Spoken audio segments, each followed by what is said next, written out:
Saya masuk Selayar tanggal 22 September 2017 ya. 17. Ya, kesannya apa saja sih Pak?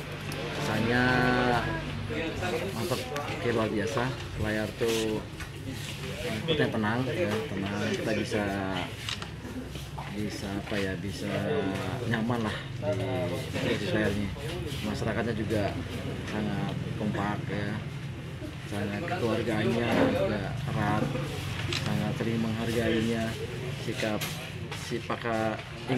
lebihnya juga ketat sekali, sehingga saya dengan masyarakat saya sudah menyatu sebenarnya sih. Ada nggak Pak suka dukanya Pak? Suka dukanya sih ya ini foto cuaca sih ya.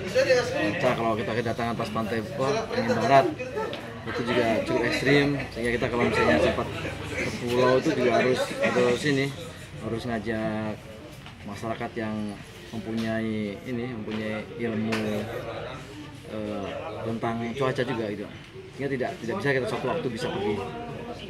Kalau sukanya sih ya di sini termasuk pulau yang indah sih. Saya juga termasuk bergabung di POSI juga, beberapa kali sempat menyelam juga di daerah Selayar.